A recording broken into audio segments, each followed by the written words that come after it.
Hola, soy Juan Carrera y hoy quiero que me acompañes a hacer un recorrido por nuestros templos del centro histórico.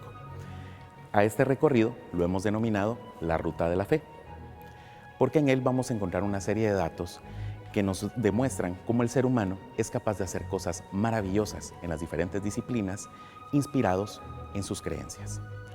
El día de hoy nos encontramos en este templo, que es la Rectoría de San Agustín, y pues vamos a visitar también el Templo de San Francisco, Santa Clara, Santa Rosa y nuestra Catedral Metropolitana. Acompáñenme.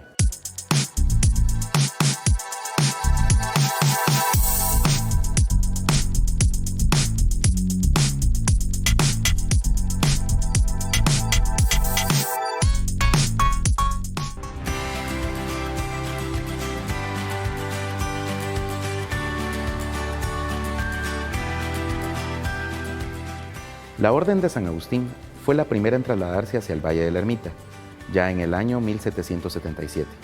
Mientras se construía la Universidad de San Carlos, el convento albergó las clases provisionalmente. Originalmente, el templo tenía salida a lo que hoy es la Quinta Avenida, en la actual casa parroquial, pero luego de la expropiación sufrida en 1871, su tipología cambió drásticamente. Esto porque pasó a manos de particulares y se convirtió en el Mesón San Agustín, que era destinado para arrieros con muy pocas comodidades. Los terremotos de 1917 y 1918 dañan la estructura y ese mismo año se pone a la venta el mesón. En enero de 1947 se da paso a la demolición de lo que quedaba del convento, para dar paso a lo que ahora es la 11 calle. Y así, tan solo 4 meses después, ya se estaba aplicando el asfalto.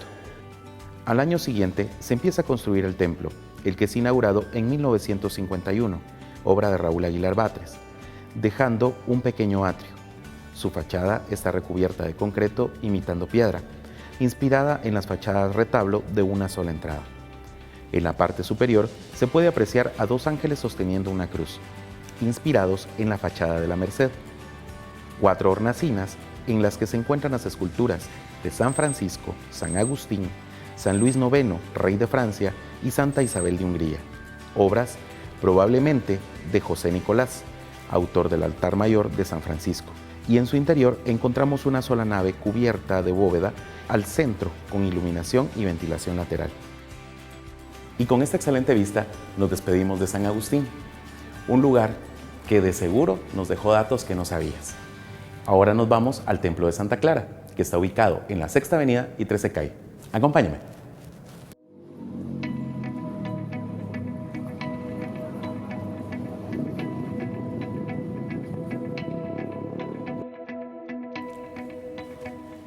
Nos encontramos en el Templo de Santa Clara.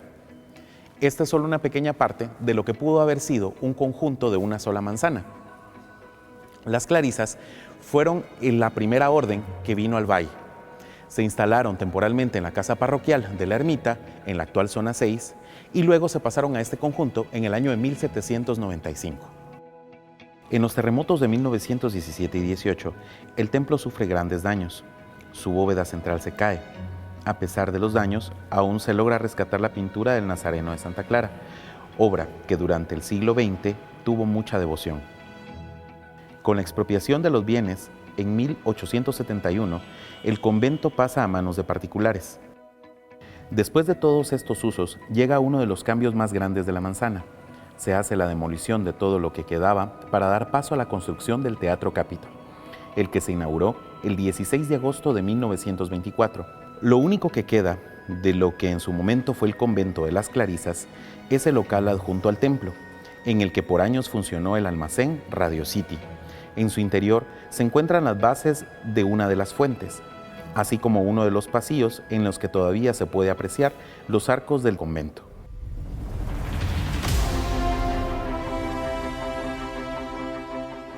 Sobre el Paseo de la Sexta, a escasos metros del Templo de Santa Clara, tenemos el Templo de San Francisco, una obra de estilo neoclásico que en su fachada podemos ver 4 columnas de grandes proporciones que simbolizan a los 4 evangelistas.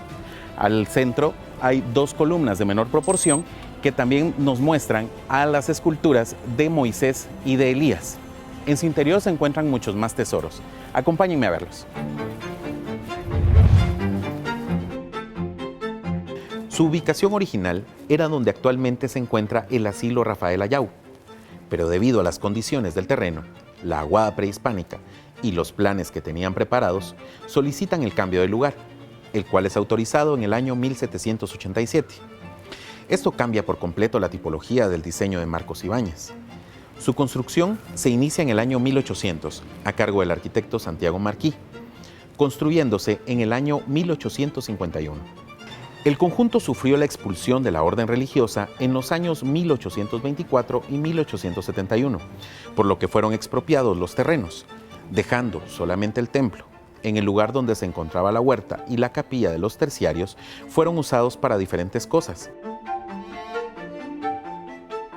Durante los terremotos de 1917 y 1918, el conjunto sufre serios daños, dentro de ellos la caída de su cúpula, la bóveda y la nave central. En el año 1948 a 1952 se construye la cúpula que actualmente tiene, obra de Rafael Pérez de León y Enrique Riera. Dentro de este maravilloso templo hay también maravillosos tesoros. En la entrada encontramos dos piezas importantes.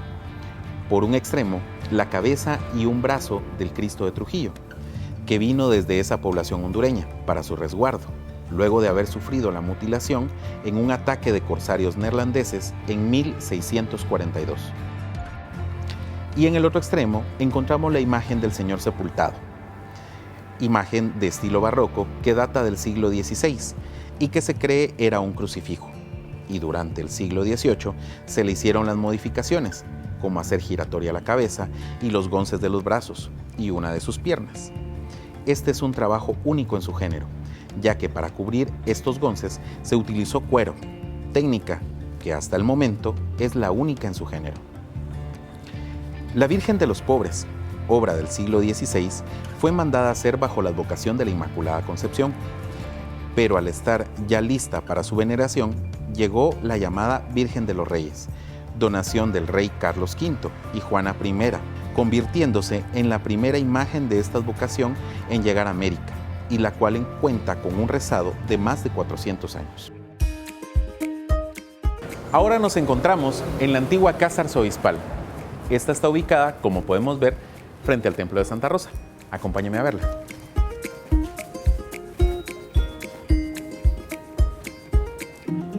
Esta casa es una de las más antiguas del centro histórico.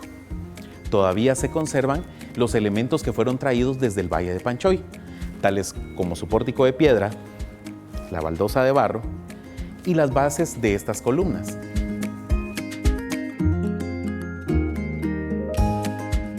Este inmueble originalmente ocupaba un cuarterón de manzana. Actualmente, donde estamos ahorita, es solo una cuarta parte, porque el predio se dividió en 4. Pero esta es la que mejor se conserva. Todavía tiene elementos importantes que son de esa época, tales como su balcón de hierro forjado, que es muy característico de la antigua Guatemala y de las construcciones coloniales.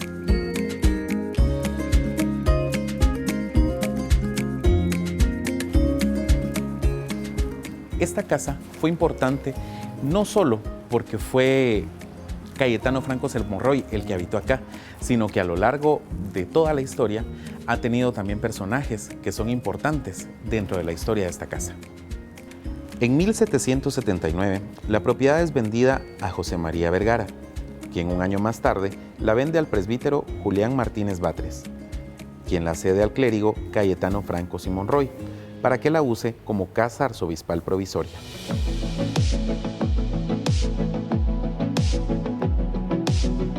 El arzobispo Franco Monroy habita la casa hasta su muerte en el año 1792, regresando nuevamente a manos del presbítero Martínez, quien la vende a Antonio Tejada 2 años más tarde.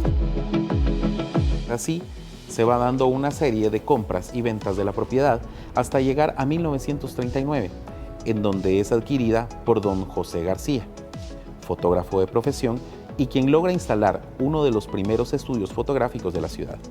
El doctor José El Sordo Barnoya es su actual propietario, destacado urólogo y escritor, cofundador de la Asociación de Médicos Escritores y un ícono de la huelga de Dolores. Y en la actualidad es conocida como la Casa Municipal Barnoya García.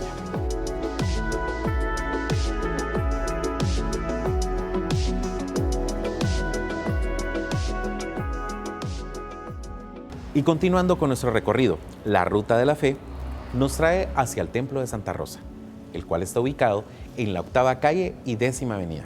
Su templo es uno de los que más tesoros coloniales guarda en su interior, junto con los templos de la Merced y Capuchinas. Es de una sola nave, con techo de artesonado de madera con teja. Al parecer, al principio fue de bóveda.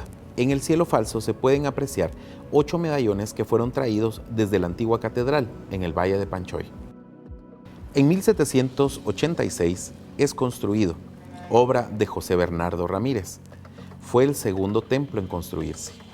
Un año más tarde empieza a funcionar como catedral provisoria hasta el año de 1815, cuando se inaugura la actual catedral. En el interior del templo podemos apreciar sus retablos, de estilo ultrabarroco, propios de una catedral. El cuadro de la Virgen de Guadalupe posee un marco gigantesco, el cual es una obra única del ultrabarroco guatemalteco. El retablo que mejor se conserva es el de San José, el que por su composición se cree que estuvo en el altar dedicado a él en la vieja catedral del Valle de Panchoy. En el siglo XIX se inicia el culto a la Virgen de los Desamparados, obra que data de 1854 y que tuvo unos retoques en 1907. El Beatario de Santa Rosa sufrió varios cambios al ser expropiado en el año de 1871. Se instalaron 2 hoteles, uno al oriente llamado Hotel España y otro en 1915 al lado posterior del presbiterio llamado Hotel Santa Rosa. Y hemos llegado al último punto de nuestro recorrido, a la Catedral Metropolitana. Nos encontramos en este lugar que se llama la Plaza del Sagrario. Acompáñenme a ver sus tesoros.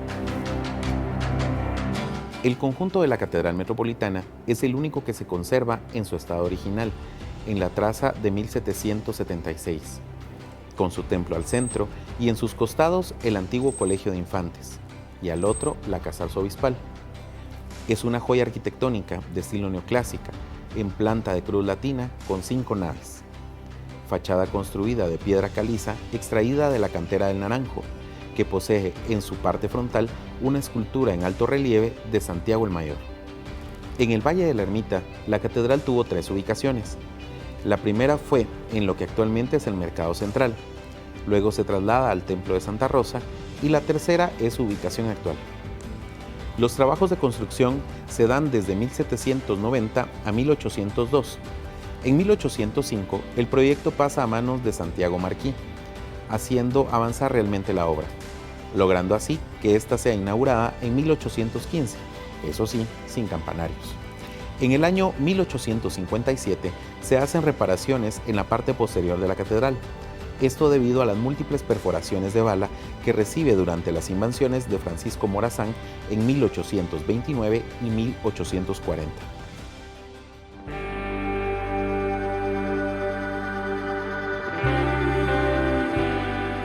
En 1877 se termina de acondicionar el atrio, con las esculturas de los 4 evangelistas, obra de Cirilo Lara.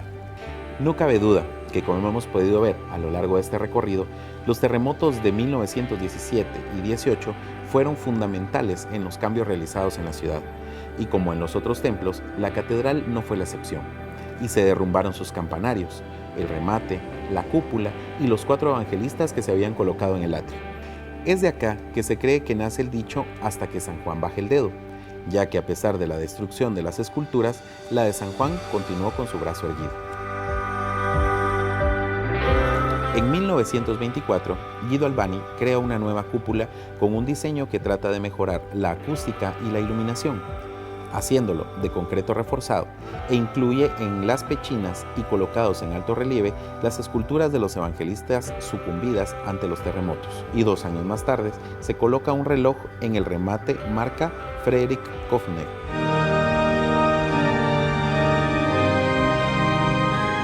El órgano actual de la catedral se consigue a través de un trueque de sacos de café, donado por exportadores y productores, empresas y particulares. Esto por las políticas del régimen nazi, en la cual se podía importar y exportar solo por cantidades similares. De estos órganos solamente fueron fabricados 40, de los que 33 fueron destruidos durante la Primera y Segunda Guerra Mundial. En la actualidad solo funcionan dos, uno en la ciudad de Weida, en Alemania, y el otro en la Catedral Metropolitana, el cual fue declarado Patrimonio Cultural en el año 2001. La Virgen del Socorro, escultura que vino a América en el año 1524, traída por los conquistadores. Ella estuvo presente durante la celebración de la primera Eucaristía en territorio guatemalteco, en la Catedral de Salcajá. Ella ha estado presente en todos los traslados de la ciudad. La Virgen de Concepción. Esta es una escultura que data de mediados del siglo XIX, obra de Ventura Ramírez. Esta imagen era de gran devoción del presidente Rafael Carrera, ya que a ella pedía protección en sus batallas. Es por esto que le declara primera dama de la nación.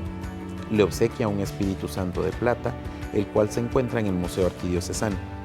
Y cuando quedó viudo, le colocaron su argolla matrimonial en el pico del ave.